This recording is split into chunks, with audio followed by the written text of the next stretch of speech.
ఎన్నికల సమయంలో పిన్నెల్లి సోదరులు సృష్టించినటువంటి ఆ మారణ హోమం మనందరికీ తెలుసు.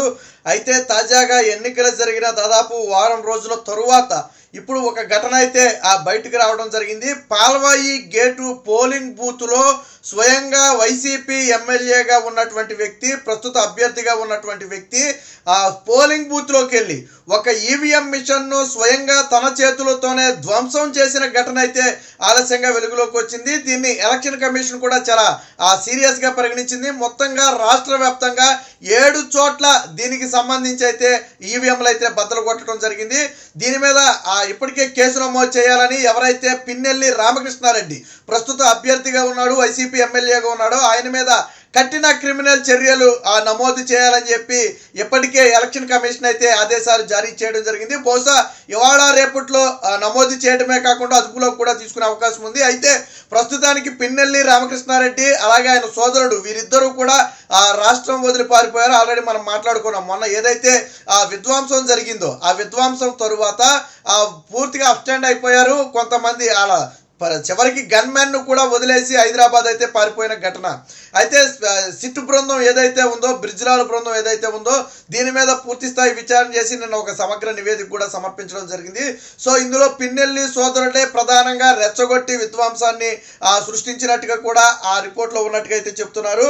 సో పిన్నెల్లి అరాచకం, స్వయంగా ఈవీఎంలు ధ్వంసం చేసిన ఎమ్మెల్యే, పాల్వాయి గేటు పోలింగ్ బూత్లో ఘటన, సీసీ కెమెరాలో రికార్డ్ అయిన విధ్వంసం, అడ్డుకున్న ఏజెంట్పై గొడ్డల వేటు. సో ఎప్పుడైతే ఈయన బూత్లోకి ఓటు వేయడానికి వస్తున్నాడేమోనని చెప్పి అక్కడ బూత్లో ఉన్నటువంటి ఎవరైతే అధికారులు ఉంటారో వాళ్ళందరూ కూడా లెగిసి నిలబడ్డారు. సమయం ఏంటంటే ఎమ్మెల్యే అని లెగిసి నిలబడి ఉండొచ్చు.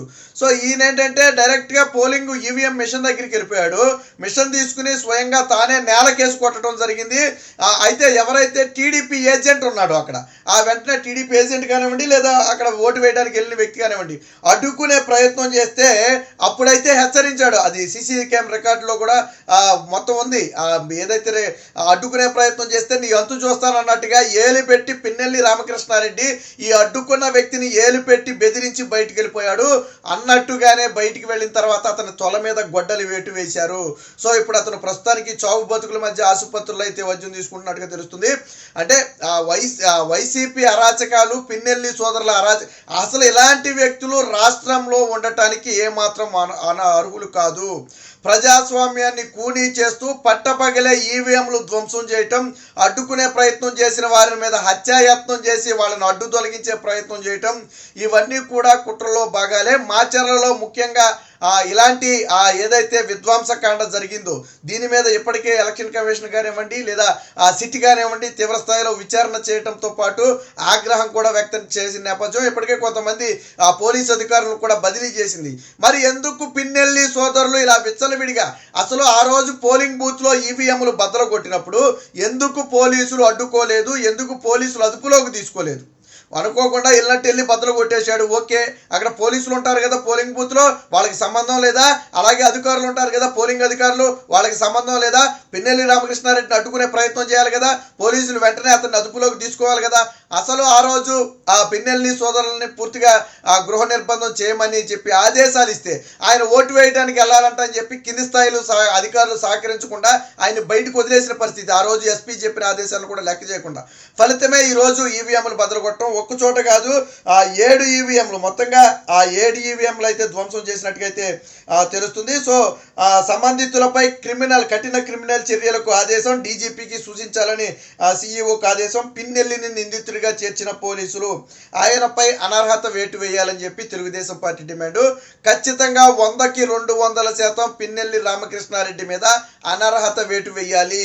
ఇలాంటి వాళ్ళు అసెంబ్లీలో అడుగు పెట్టడానికి అనర్హులు.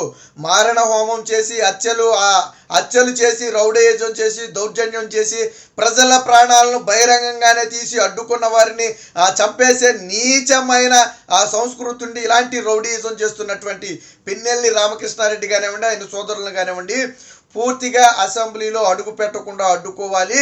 ప్రజా తీర్పును కాసేపు పక్కన పెట్టి ముందు రామకృష్ణారెడ్డిని అనర్హుడిగా ప్రకటించాలి. ఎందుకనంటే ఈరోజు రామకృష్ణారెడ్డిని పిన్నెల్లిని కానీ వదిలేస్తే రేపటి రోజున ఇదే పని ఓడిపోతామని భయం ఉన్న ప్రతి ఒక్కడు చేస్తాడు. వైసీపీలో ఓటమి భయం కొట్టొచ్చినట్టుగా కనపడింది.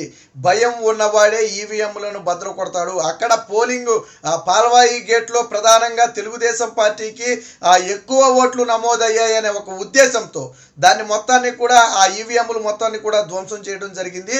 అంటే ఓటమి భయం ఉంది కాబట్టే పిన్నెల్లి రామకృష్ణారెడ్డి, అంటే ప్రజాస్వామ్యంలో చూడండి, సీసీ కెమెరాలు ఉన్నాయి, పోలీసులు ఉన్నాయి, సిబ్బంది ఉన్నాయి, అన్ని లైవ్లు వస్తున్న నేపథ్యంలో దర్జాగా వెళ్ళిపోయి బద్దలు కొట్టి ఇన్ని రోజులు తప్పించుకు తిరిగాడు. ఆ తర్వాత అక్కడ బద్దలు కొట్టడమే కాకుండా తరువాత మారణ హోమం సృష్టించే ప్రయత్నం చేశాడు. అప్పుడు కొంత పోలీసులు అడ్డుకునే ప్రయత్నం చేస్తే తరువాత మారణ హోమం సృష్టించాడు. సో మొత్తంగా అరాచకం చేసి ప్రజలను భయభ్రాంతులకు గురి చేసి గెలవాలనేది పిన్నెల్లి సోదరుల ప్రధాన కుట్రగా కనపడుతుంది. ఇలాంటి రౌడీలను గూండాలను ఉక్కుపాదంతో అణిచివేయాల్సిన అవసరం ఉంది. రేపు ప్రభుత్వాలు మారిన తరువాత ముందు పరిపాలన కంటే ముందు ఇలాంటి వారి మీద దృష్టి పెట్టాలి. ఎందుకంటే పరిపాలనలో 4 రోజులు ఆలస్యమైనా పర్వాలేదు, కానీ ఇలాంటి వాళ్ళు సమాజానికి అత్యంత ప్రమాదకరం, అత్యంత హానికరం. ఇలాంటి వాళ్ళు ఉంటే సమాజంలో ప్రజలు స్వేచ్ఛగా బహిరంగంగా బయట తిరిగే అవకాశం ఉండదు, ఓటు కూడా వేసే అవకాశం ఉండదు. 5 ఏళ్ల పాటు ఇష్టానుసారం అరాచకం చేశారు. టీడీపీ నేతల మీద దాడులు చేశారు, దౌర్జన్యాలు చేశారు, హత్యలు చేశారు. చివరికి పోలింగ్ రోజు ఈవీఎంలను కూడా బదులు కొట్టారు. దీంతో వైసీపీ గొంతులో పచ్చి వెలక్కాయ పడింది. ఇప్పటి వరకు వెళ్ళి ఎలక్షన్ కమిషన్ కంప్లైంట్లు ఇచ్చారు కదా, తెలుగుదేశం పార్టీయే విధ్వంసం చేసిందని. ఈ రోజు ఆధారాలతో సహా బయటపడింది. మరి ఇప్పుడు వైసీపీ పార్టీ నోరు తెరవాల, మీ అవినీతి పత్రిక సాక్షిలో రాయాల దీని గురించి. పిన్నెల్లి సోదరుడి అరాచకం అని చెప్పి పోలింగ్ బూత్లో దీని మీద రాయాల. గతంలో భారతీరెడ్డి చెప్పింది, మేము ఎప్పుడు అబద్ధాలు రాయమని చెప్పి ఒక మాట చెప్పింది. ఈ సంవత్సరానికి అదే అతిపెద్ద జోకు. మరి నిజంగా అబద్ధాలు రాయని మీ పత్రిక ఈ రోజు పిన్నెల్లి చేసిన అరాచకాన్ని ఎన్నికల కమిషన్ కూడా ధృవీకరించింది. తక్షణమే పిన్నెల్లి రామకృష్ణారెడ్డిని బర్తరఫ్ చేయాలని మిదే సాక్షిలో ఏదైతే ఇప్పుడు అభ్యర్థిగా ఉన్నాడో దాన్ని కూడా రద్దు చేయాలి. ఎన్నికలలో పోటీ చేయటానికి కూడా అనర్హుడిగా ప్రకటించాలి. ఒక అభ్యర్థి అయ్యుండి ఇలాంటి విధ్వంసాలకు చెలరాగటం అంటే ఎన్నికల నిబంధనలు కూడా ప్రకారం కూడా తీవ్ర కఠిన చర్యలు తీసుకోవాలి.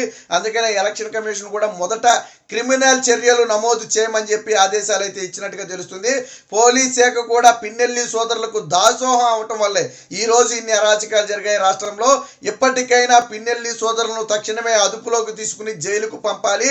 ఫలితాలు వచ్చి నూతన ప్రభుత్వం ఏర్పడే వరకు వీళ్ళను బయట తిరగకుండా జైల్లో పెట్టాల్సిన అవసరం ఉంది. పిన్నెల్లి అనుచరులు ఎవరైతే ఉన్నారో వారందరినీ కూడా ముందుగానే అదుపులోకి తీసుకోకపోతే రేపు కౌంటింగ్ రోజు కూడా తీవ్ర దాడులకు తెగబడే అవకాశం ఉంది. అవసరమైతే మన పెట్రోల్ బాంబులు ఎక్కడ దొరికాయి, అక్కడే కదా పిన్నెల్లి అనుచరుల ఇంట్లోనే పెట్రోల్ బాంబులు దొరికాయి.